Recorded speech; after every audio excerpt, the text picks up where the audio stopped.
3월에 들어서 오늘 약간의 비가 왔죠. 날씨도 좀 추워졌는데 꽃샘 추위가 있고 난 후에는 완연한 이제 봄으로 접어든다라는 소식이 있습니다. 우리의 마음도 심령도 이 성령의 봄바람, 성령의 주시는 은혜의 기운으로 다시 소생하시고 또 활기 있게 힘차게 당당하게 믿음 있게 저와 여러분의 삶을 이끌어가는 승리하는 기쁨 충만, 은혜 충만한 우리 모두가 될 수 있길 주의 이름으로 축복합니다. 오늘 본문 말씀은 엘리사 선지자에 관한 내용이죠. 엘리사 선지자의 스승이 엘리야잖아요. 엘리사 스승 쫓아다니면서 저에게는 당신보다 갑절의 능력을 주세요. 능력 구하다가 능력 받아가지고 정말 북이스라엘 그리고 이스라엘 땅을 위해서 하나님의 섭리를 많이 세웠던 그런 사역을 했던 선지자입니다. 그런데 이 엘리사 선지자가 죽을 병에 걸려요. 죽음을 앞두고 있는 상황에서 일어난 사건이 오늘 본문 말씀이거든요. 이런 내용을 보면서 우리 인간은 다 뭐예요? 하나님이 부르실 때가 있다. 죽음의 때가 있다. 그 능력 많은 엘리사 선지자도 하나님이 부르시더라라는 것을 보게 됩니다. 제가 수요일 날 우리 중보기도 하면서 우리 명동교회 작년 5월에 교육부 헌신예배 때 강사로 오신 제 동기로서는 제일 처음으로 제가 우리 교회 초청했던 김성수 목사님이 급성 혈액암 진단으로 지금 치료 중에 있는데 참 어려운 상황입니다. 중보기도 해주세요 라고 했는데 그날 밤에 하나님의 부르심을 받았습니다. 그래서 우리 동기들하고 그 교회 또 지방회가 장례식을 이번 주에 어제까지 잘 마쳤는데 제가 장례식을 이렇게 위로 예배를 함께 하면서 참 많은 생각을 했어요. 같은 동기인데 저보다는 한 살 어리지만 그럼에도 불구하고 하나님께 부르시고 또 남겨진 유족들 사모님과 두 자녀분들의 그 삶을 보면서 함께 위로하고 울고 또 이렇게 치렀던 이 한 주간의 또 시간이 있었습니다. 참 건강했는데 정말 건강했거든요. 작년 10월에 우리 일본 선교회를 제주에서 우리 가졌는데 제주에서 우리 함께 해변을 걸으면서 밤에 이런저런 이야기를 나눴고 참 좋은 추억의 시간으로 삼았는데 갑자기 급성 혈액암, 우리가 보통 백혈병, 누키미아 이렇게 표현하죠. 서울대병원에서 항암 치료하다가 항암 치료 중에 이제 폐렴과 폐혈증이 와서 끝내 주님의 부르심을 받았던 그런 부고의 소식이 있었습니다. 그걸 통해서 하나님은 언제든지 그 나이가 적고 많음을 떠나서 건강하냐 뭐 그런 거 다 상관없이 하나님이 부르실 때가 있구나.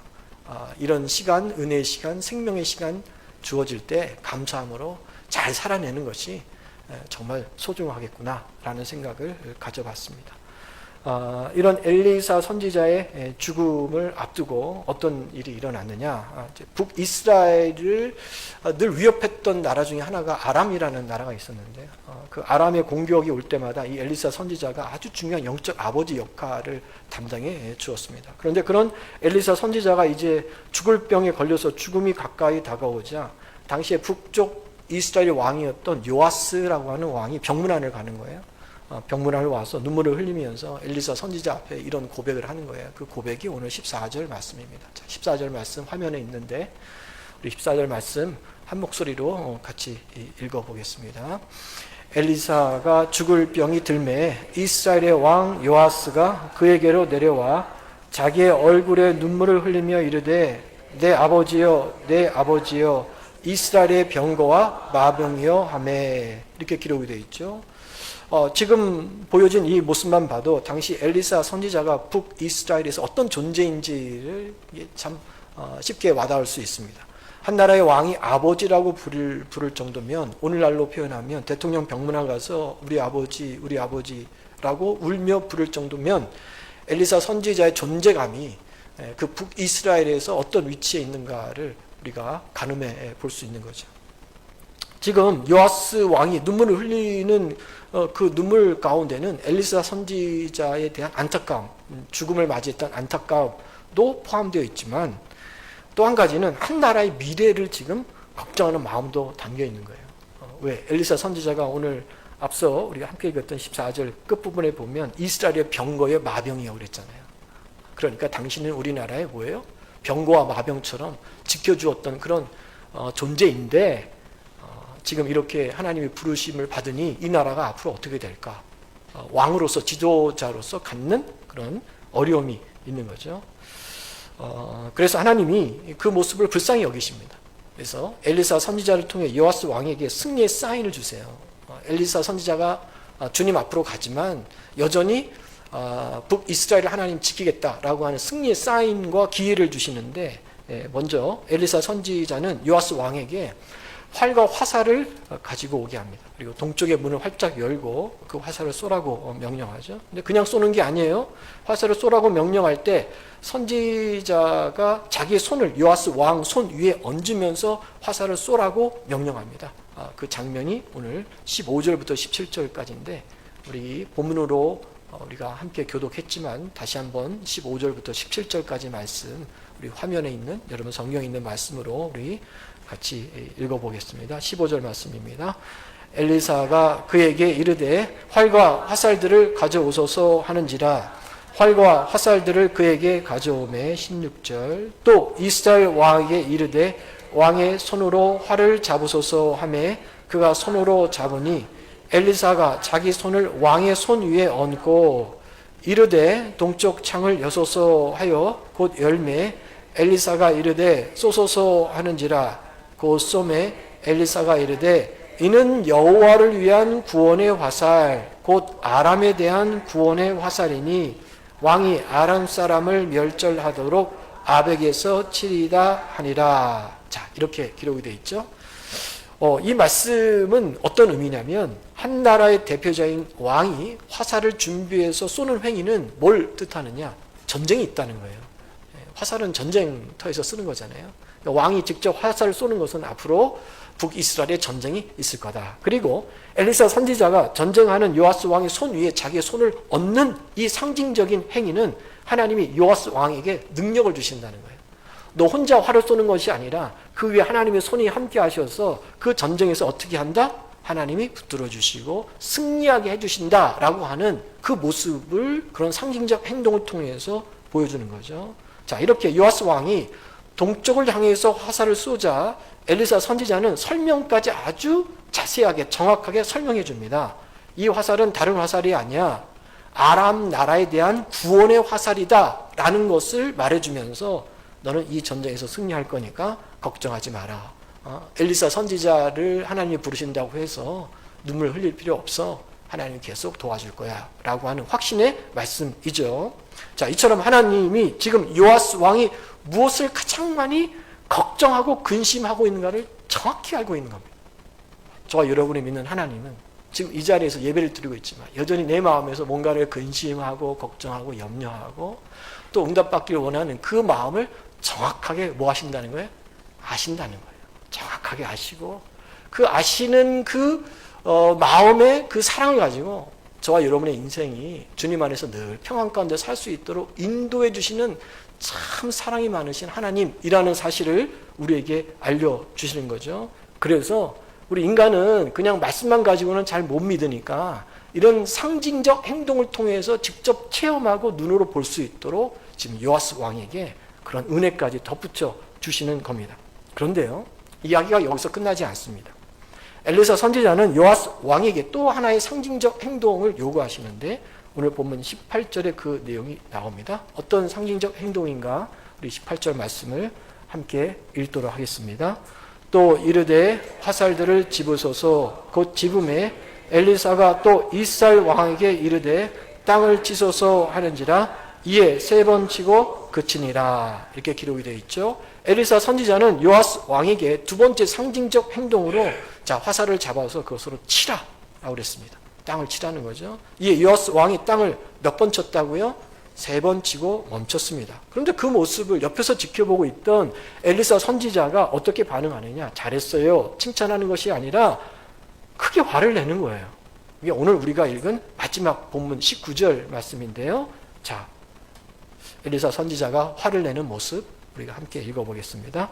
하나님의 사람이 노하여 이르되 왕이 6번을 칠 것이니이다. 그리하였더라면 왕이 아람을 진멸하기까지 쳤으리이다. 그런즉 이제는 왕이 아람을 3번만 치리이다 하니라. 자, 이게 무슨 말씀일까요? 왕이 화살로 땅을 친 횟수만큼만 앞으로 아람을 이기겠다는 겁니다. 오 마이 갓.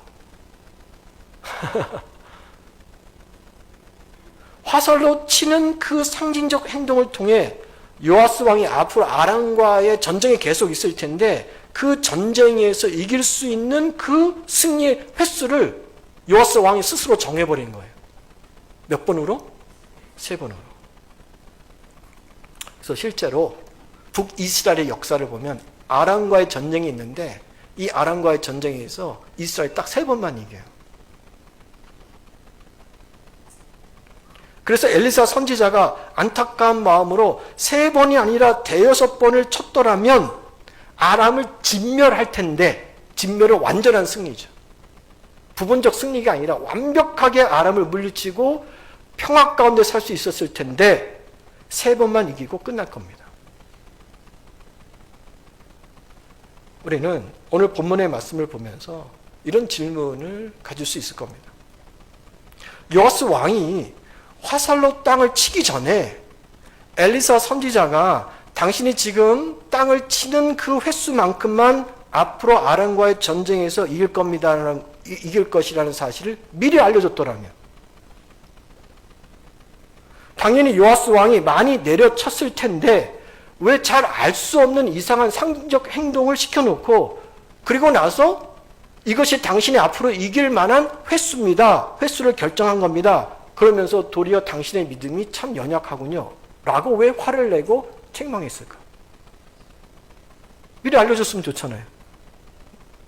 믿음 있게 하셔야 됩니다. 할 수 있는 대로 가능하면 많이 쳐야 됩니다. 당신이 땅을 치는 것만큼 앞으로 아람과의 전쟁에 승리하니까 잘 생각하세요. 그러면 100번이고 200번이고 쳤을 거 아닙니까? 궁금하죠? 저도 몰라요. 전 그냥 생각을 한 것뿐이지 뭐 정답이 어디 나와 있는 건 아니에요. 그냥 성경 읽다가 그럴 수도 있는데 왜 그렇게 안 하셨을까라고 하는 생각이고 질문입니다. 그런데 곰곰이 묵상해 보니까 뭐 이런 깨달음이 있더라고요. 그런데 사실 하나님은 앞서 첫 번째 이 상징적 행동을 통해 요아스 왕에게 이미 충분한 힌트를 줬어요. 이게 무슨 행동인가를 아주 정확하게 해석을 해줬다는 거예요.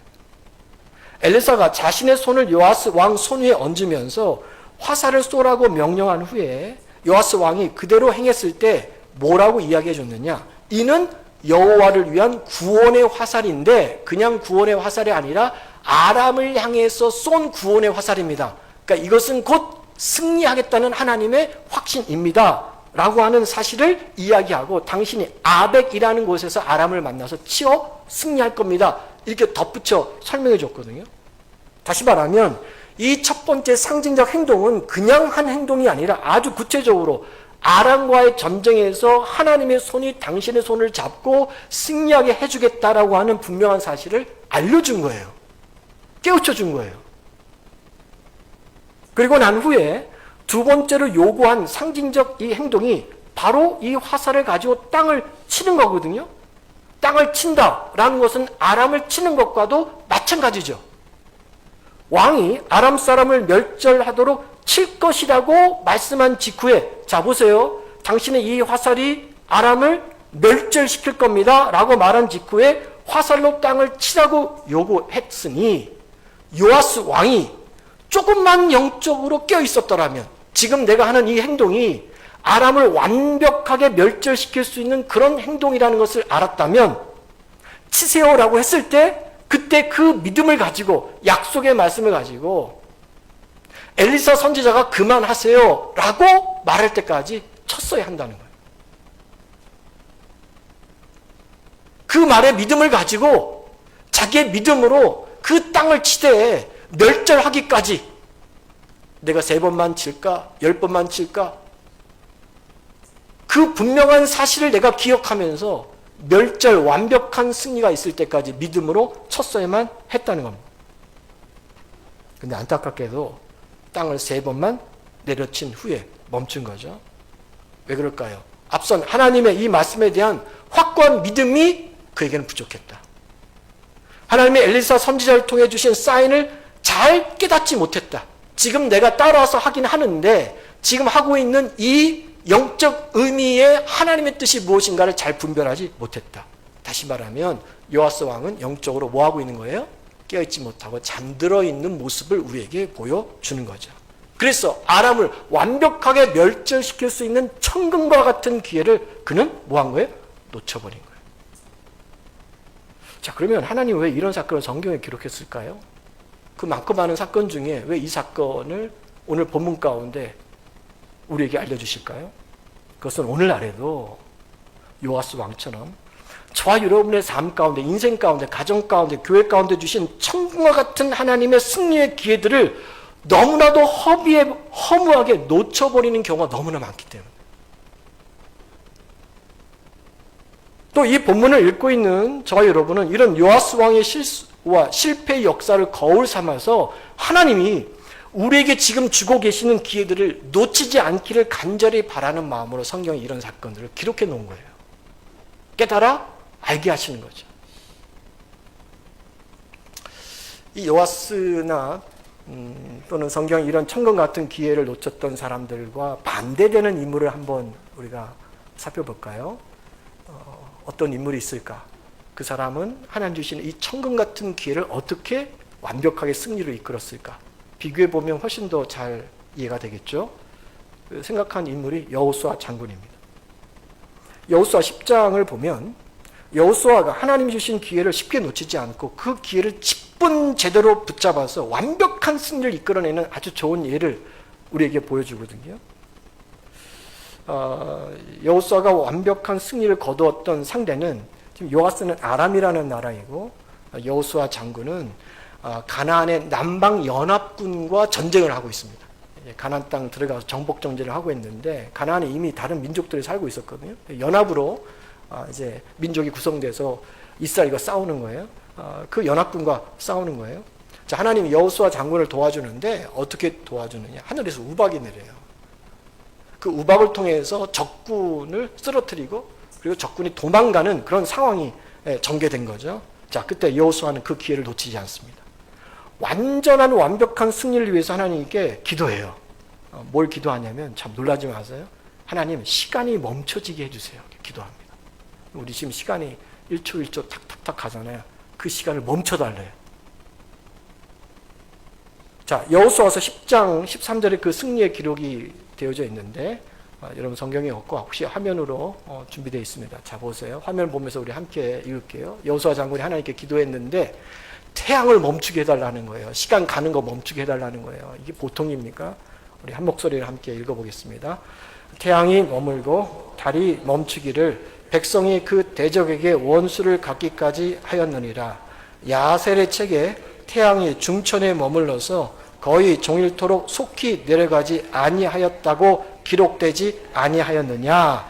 이렇게 지금 말씀하고 있는 겁니다. 보세요. 여호수아는 완전 완벽한 승리를 거두고 싶은데 시간이 너무 부족해서 해가 지고 있는 거예요. 하나님, 저는요 적군이 도망가는 것으로 만족하지 못합니다. 도망간 적군이 또 올 거 아닙니까? 이번 승리의 길을 주셨을 때 저는 완전한 승리 전멸을 하기를 원합니다. 근데 시간이 없네요. 그러니 태양을 멈추게 해주세요. 계속 정오가 되게 해주세요. 끝까지 가서 이기게 해주세요. 그때 하나님 그 기도를 들어주신 거예요. 야셀의 책에 그게 기록되어 있지 않느냐. 역사적으로 지금 여호수아 장군이 그 사실을 이야기하는 거죠. 그래서 여호수아는 하나님이 기회를 주어질 때 200%, 300% 활용해서 완전한 승리를 거둬냈던 아주 좋은 성경의 인물입니다. 요아스하고는 대조적이죠. 여호수아는 하나님이 기회를 주셨을 때 적당히 끝내지 않았습니다. 하나님 저와 여러분이 은혜와 복을 주시는데 적당히 3번으로 끝나지 말라는 거예요. 내가 잘 알지도 못하면서 그냥 적당하게 3번 아니면 그렇게 하세요 라고 해서 깨닫지 못하고 그렇게 해버리면 그게 끝이라는 거예요. 끝까지 받으시라는 거예요. 끝까지. 그 간절함이 묻어나야 돼요. 여러분. 하나님 그렇게 역사하세요. 편안하게 한두 번으로 끝나서는 안 되는 이유가 여기에 있는 거예요. 우리가 이런 사람을 뭐라고 부르냐면 끝내주는 사람이라고 부릅니다. 끝내주는 사람 되세요. 믿음에서 끝내주는 사람. 하나님의 은혜를 주시면 그 은혜를 끝내주게 받아내는 사람. 끝까지 받아내는 사람. 우리에게도 이런 모습이 있어야 할 줄 믿습니다. 자, 이런 모습이 있으려면 우리에게 뭘 필요할까요? 두 가지만 짧게 한번 정리를 해보죠. 이런 끝내주는 사람, 하나님이 기회 주셨을 때 그 기회가 기회인 줄 알고 그걸 붙들어서 끝까지 승리할 수 있으려면 어떻게 해야 될까요? 첫 번째는 하나님 우리에게 기회를 주셨을 때 곧 승리의 기회, 복의 기회입니다. 회복의 기회, 고침의 기회, 열리는 기회, 형통의 기회, 역사의 기회. 어떤 것을 선하고 좋은 것을 다 붙여도 됩니다. 이렇게 주셨을 때 그것이 하나님이 주신 기회인 줄 아는 것이 제일 중요합니다. 다른 말로 하면 영적으로 깨어 있어야 되는 거예요. 이게 기회구나. 절호의 찬스구나라는 걸 아셔야 되는 거예요. 근데 성도들이 자주 실수하는 것이 이게 하나님이 주신 기회인 줄조차 모르고 넘어가는 거죠. 그러니 기회를 어떻게 확실하게 붙잡을 수 있겠습니까? 적당히 두세 번 치고 넘어가는 경우가 비일비재하다는 거예요. 누가 대여섯 번을 치고 10번을 치고 20번을 치겠습니까? 하나님이 주신 기회를 기회인 줄 아는 사람이 믿음으로 행할 때 나타납니다. 그래서 하나님 주신 기회가 기회구나 라는 것을 우리가 항상 영적으로 깨어 있으려면 여러분이 말씀 가운데 있으셔야 돼요. 기도 가운데 있으셔야 돼요. 내주하시는 성령이 날마다 나와 함께 동행하며 깨달아 알게 하시는 성령 충만 가운데 있으셔야 됩니다. 그래야 쉽게 분별하고 쉽게 잡고 완전하게 끝까지 주님 앞에 승리할 수 있는 거예요. 두 번째는 여호수아 장군처럼 그것이 기회라고 포착되었을 때 후회를 남기지 말고 충분히 하세요. 기도를 한다 그러면 충분한 기도를 하는 것이고 전도를 한다 그러면 충분하게 하는 것이고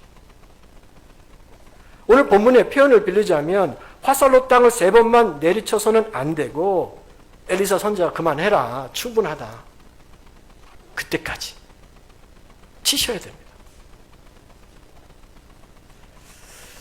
열왕기하 4장을 보면 엘리사 선지자가 또 보여줬던 기적 같은 역사가 기록이 되어 있죠. 우리 잘 아는 내용인데요. 두 아들을 둔 가난한 남편을 한 여인을 돕는 사건이 기록이 되어 있어요. 엘리사 선지자가 그녀를 물질의 복을 주기 원하는 거예요. 경제적으로 이 가정을 살려야겠다. 그래서 그의 집에 방문해서 무엇이 있는지를 물어보죠. 그 여인이 이렇게 이야기해요. 우리 집에는요 기름 한 그릇 이 정도밖에 남아있는 것이 없어요. 이 엘리사 선지자가 그러면 너 밖에 나가서 이웃들에게 빈 그릇을 빌리되 성경에는 조금 빌리지 말고 많이 빌려가지고 와라. 이렇게 이야기해 줍니다. 자, 보세요. 이것이 그 여인에게는 절호의 기회입니다. 그 여인에게는 하나님이 물질로 채워줄 수 있는 아주 절호의 기회예요. 놓쳐서는 안 되는. 하나님이 이 가정에 물질로 채워주시기 원하는데 잘 들으셔야 됩니다. 하나님 저와 여러분에게 물질의 은혜를 부어주시기를 원하는데 채워주실 양을 저와 여러분이 결정하는 거예요. 스스로 결정하게 하시는 거예요. 그러니까 너가 밖에 나가서 그 은혜를 담을 만한 그릇을 뭐 해오라? 많이 가져와라. 그 받을 만한 그릇을 많이 준비해놔야 하나님이 그 그릇마다 뭐 하시는 거예요? 채우시는 거예요. 그러면 부어주시는 물질의 은혜를 내가 받을 그 결정을 누가 하는 거예요? 내가 하는 거예요. 하나님이 이미 그렇게 해주기로 결정했고 그 결정의 결과는 나의 선택에 달려있다. 자, 그러면 이 여인이 빈 그릇을 많이 가져왔을까요? 적게 가져왔을까요? 성경에는 그 내용이 나오지 않습니다.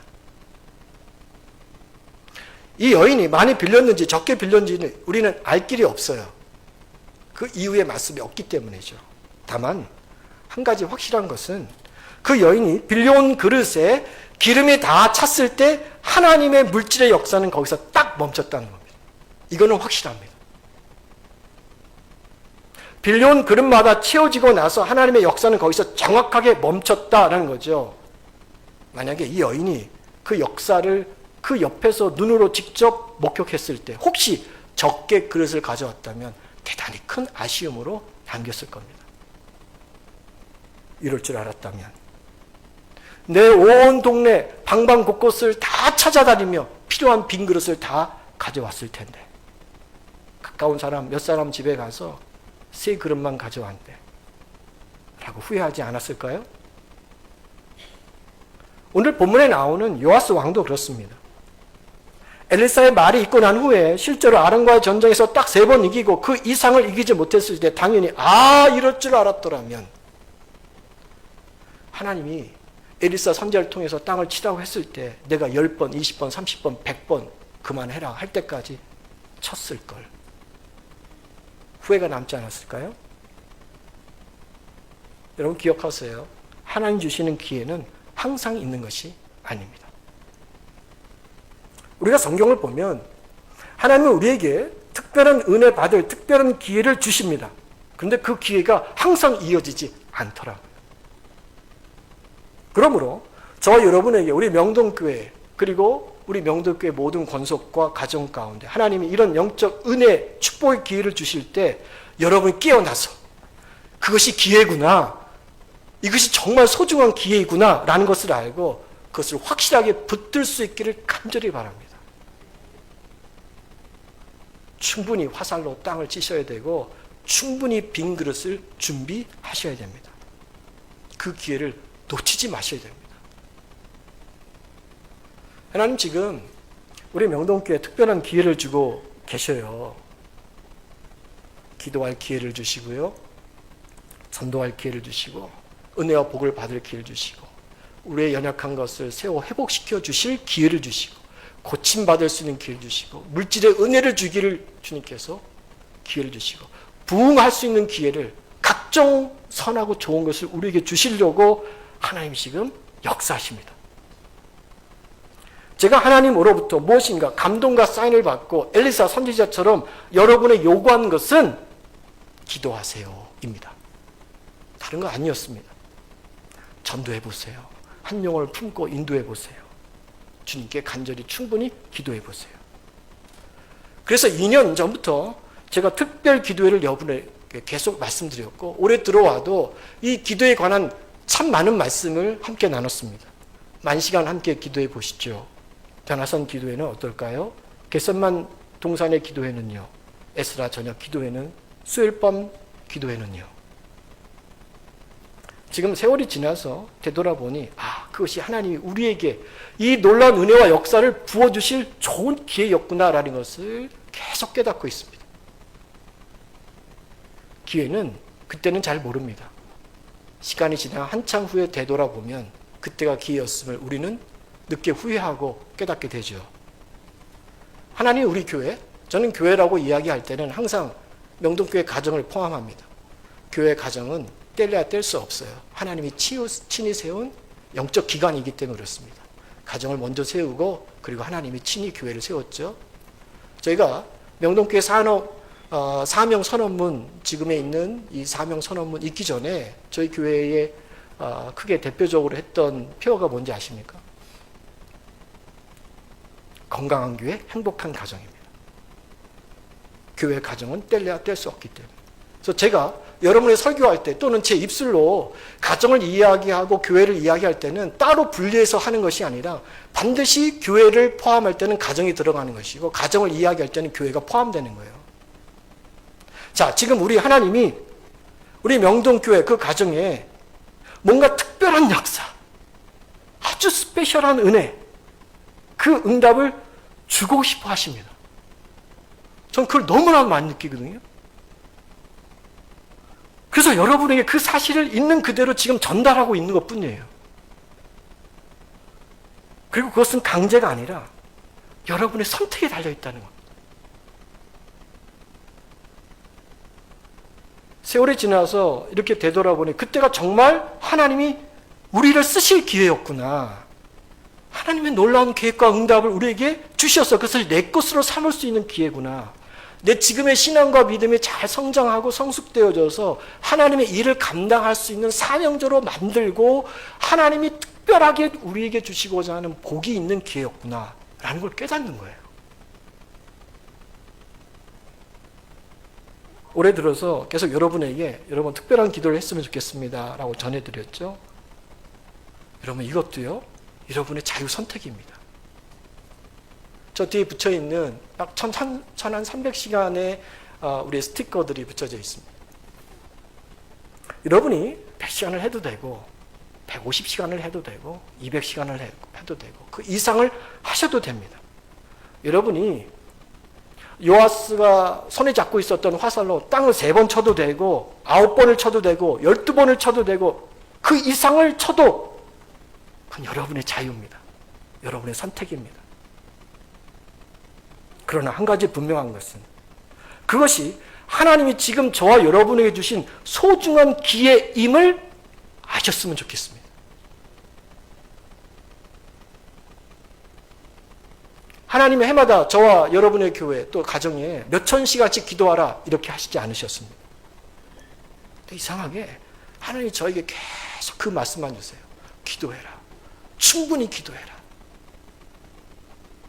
믿음으로 기도해라. 간절히 기도해라. 함께 모일 때는 통성으로도 기도해라.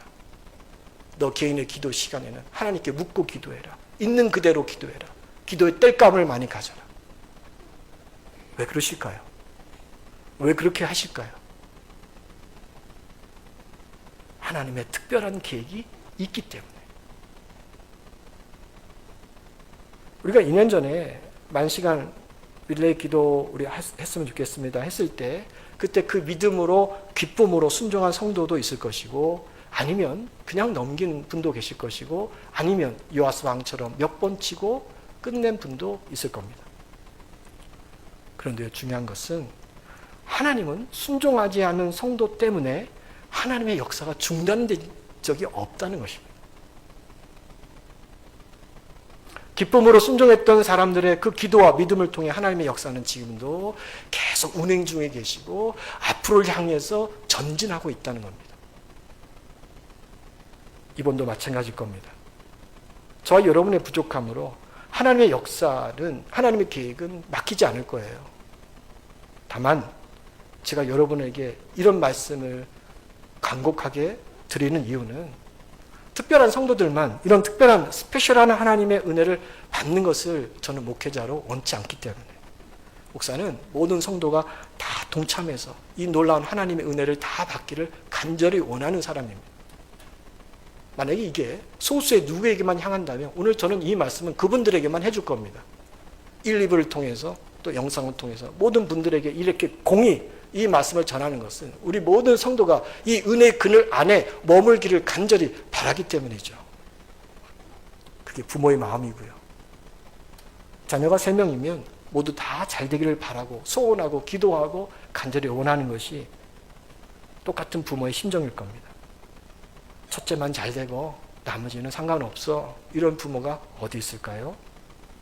오늘 주님이 우리에게 스페셜한 은혜를 주기를 원하십니다. 믿음으로 잘 이 사실을 깨달아 알기를 원합니다. 수요일날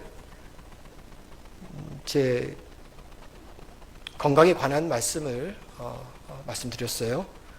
그날 오시지 못한 분도 있어서 짧게 요약해서 말씀을 드립니다.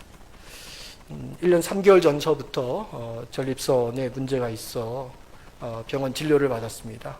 정상 범위에서 초과한 수치가 있었기 때문에 병원에서는 계속 그 수치를 보면서 앞으로 향후 어떻게 할까라는 것을 살펴봤는데요. 그 수치가 이제 점점 내려가야 정상인데 좀 높은 수치에 있었기 때문에 MRI를 찍어 확인하는 것이 좋겠다. 그래서 제가 MRI를 찍었습니다. 삼성병원에서. 그때는 1, 2등급으로 크게 걱정하지 않아도 될 그런 상황이었어요. 그래서 제가 그때부터 식단도 조절하고 살도 그때보다는 한 6kg 정도 빠진 것 같아요. 나름 관리를 해서 수치가 하향 곡선에 있었습니다. 병원 갔다 온 지 한 1년 3개월 정도 되어서 그 중간에 혹시 다른 변화가 있는가 생각해서요. 건국대학교 입구에 있는 건전 비뇨학과를 제가 방문을 했어요. 이 건전이라고 하는 뜻이 건강한 전립선을 위해서 세운 병원이에요. 그래서 건전이에요. 재밌죠? 이분이 이대 목동병원의 교수였는데 병원에 있다 보니까 이 모든 환자들이 병원에 와서 뭐 검사를 하고 뭐 CT를 찍고 결과를 보는 데까지 꽤 오랜 시간이 걸린다. 그래서 전립선에 관한 한 하루에 모든 그런 검사를 할 수 있도록 내가 병원을 좀 세우겠다. 그래서 최신의 MRI도 갖다 놓고 고가의 이런 장비를 통해서 이제 해주는 거죠.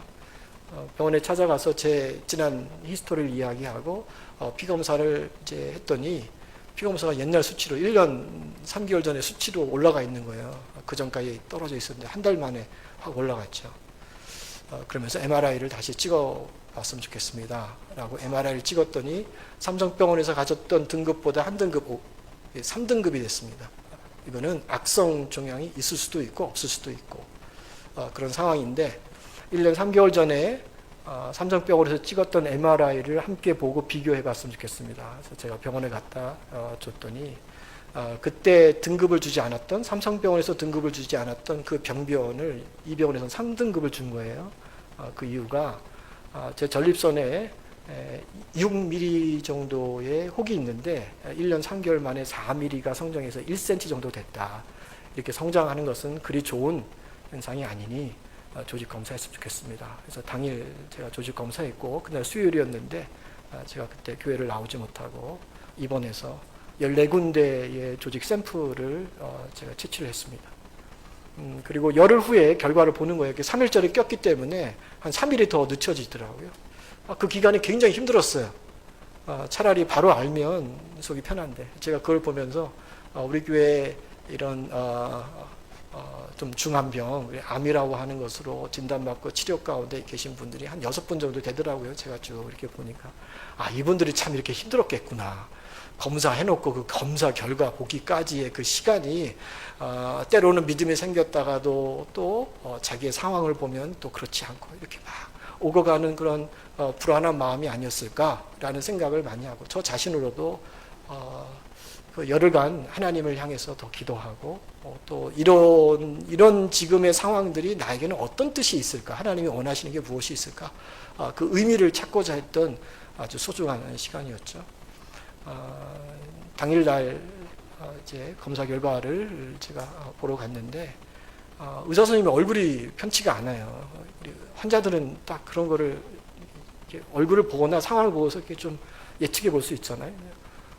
제 이름도 묻고 뭐 생년월일도 묻고 그리고 제가 했던 14군데의 조직에 대해서 어디에서 했는가 이렇게 이야기하고 해서 저는 예상하기를 아마 제가 한 조직 특별히 또 그 병변이 크게 보였던 데는 2군데를 더 샘플을 했거든요.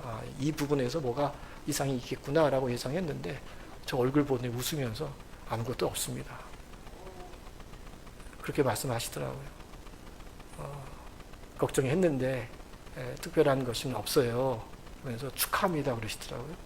축하를 거기서 받았어요.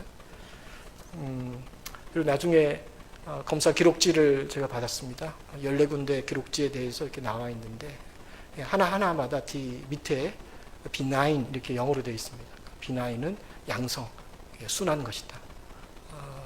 악성이면 malignant tumor 이렇게 표현해서 악성이다 하는데 B9이라고 쫙 되어 있고 B9이다 이게 아니라 영어로 표현되어서 하나님께 감사했죠. 그리고 이 사실을 알고 계셨 분들은 저를 위해서 계속 기도해 주셨고 또 모르신 분도 또 관심을 가지고 계셨는데 이 자리를 빌어서 다시 한번 여러분이 진심으로 기도해 주시고 또 함께 해 주셨던 그 은혜가 오늘 이런 결과로 받을 수 있어서 너무 감사한 말씀을 여러분에게 드리고 또 한 가지는 근데 목사님, 근데 그분이 제가 목사님인 줄 알아요.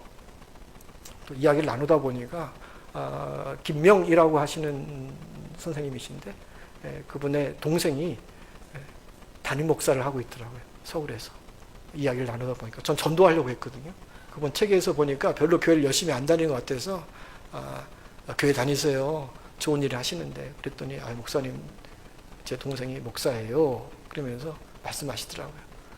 그래서 목사님 이게 수치가 올라가면 안 됩니다. 수치가 내려가거나 아니면 그 자리 내려가는 게 더 좋고, 올라가면 뭔가는 전립선에서 지금 이상이 있기 때문에, 그게 뭐 전립선 염이 될 수도 있고 또 비대증이 될 수도 있고 또 암이 될 수도 있고 여러 가지니까 내려가지 않게 잘 관리하세요.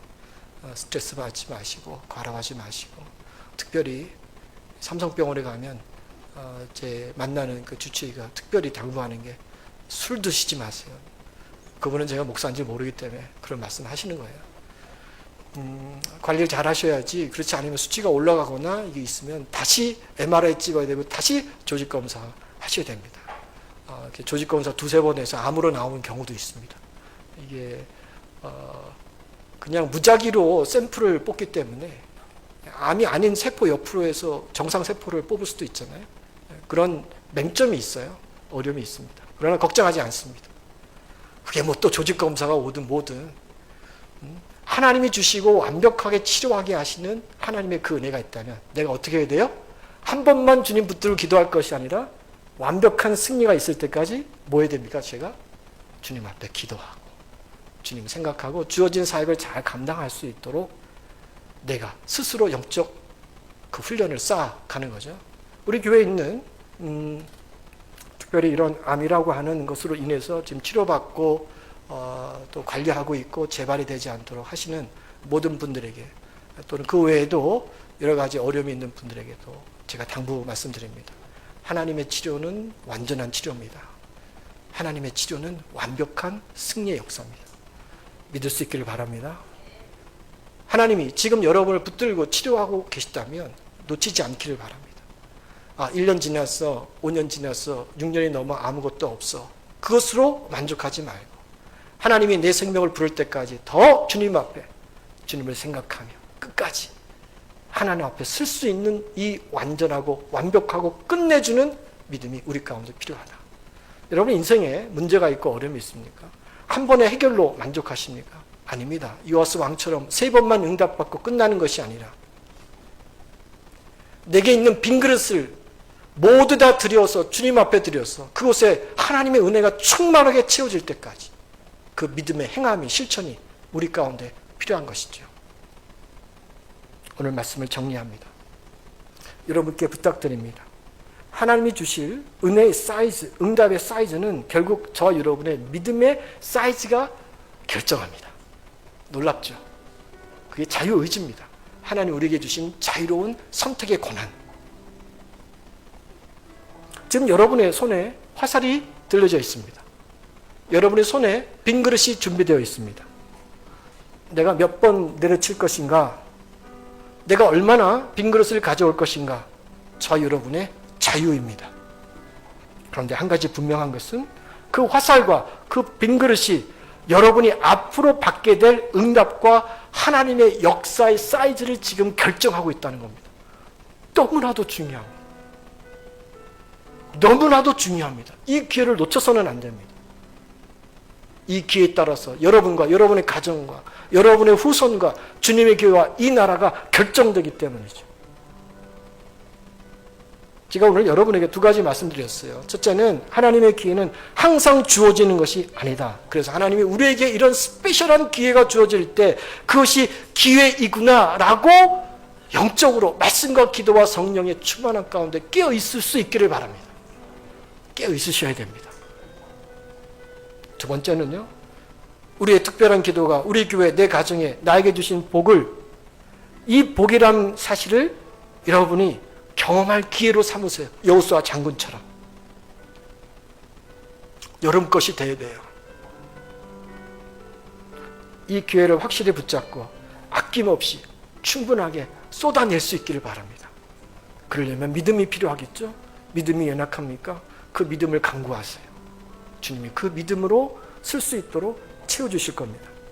그랬을 때 여러분이 상상하지도 못했던, 기대하지 못했던 그 이상으로 살아계신 하나님의 놀라운 역사가, 응답의 역사와 은혜와 복의 역사가 우리 가운데 임해 주실 겁니다.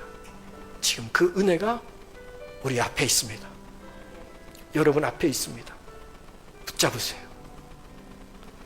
이런 은혜와 복이 우리 모든 명동교회 성도분들 가운데 임해 주시기를 주의 이름으로 축복합니다.